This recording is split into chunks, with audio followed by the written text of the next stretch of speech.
મિત્રો, આજના અમારા મિની બ્લોગમાં સ્વાગત છે. ટેણીઓ તો આજે નથી ભેગો. આ બ્લોગમાં ટેણીઓ નહીં આવી શકે મિત્રો. ઘરમાં તમારે શું વાવેલું છે ખેતરમાં મિત્રો કેજો. અમારે માંડવી અને કપા છે, તમને બતાવું. આ છે માંડવી, હવે આગળ છે કપા, તો તમને હું કપા પણ બતાવું છું. બન્યા રહેજો અમારા બ્લોગમાં.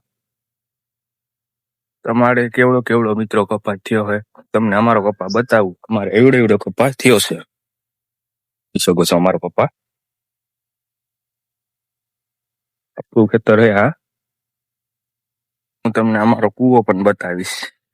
અમારે કૂવો કેટલો કરાણો કોમેન્ટમાં કહેજો. અમારો કૂવો તમને હું બતાવું છું. અહીંયા છે અમારો કૂવો.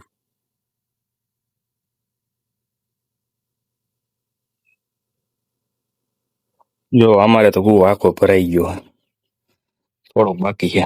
મિત્રો, સોયાબીન ના વાવેતર કેવાક છે કેજો કોમેન્ટમાં. અમારે સોયાબીન ના વાવેતર છે. અમારી બાજુના ખેતરમાં સોયાબીન વાવે છે જો.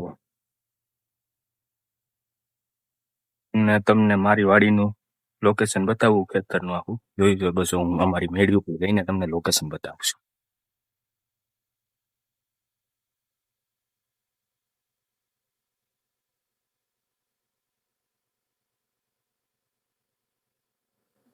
કપ્પામાં હાંકવાનું હાથી ફીટ થવા માંડ્યું છે. મારા ભાઈ અને મારા કાકા હાથી બ્લોક જોવાનું મિત્રો ભૂલતા નહીં. અમારો મિની બ્લોગ છે, તમે એટલે સુધી જોયો, તમને મજા આવશે. પણ યુટ્યુબમાં પણ મેલીશ તો લાઈક, શેર અને સબસ્ક્રાઇબ કરી દેજો. આજનો આટલો બ્લોગ. જય માતાજી.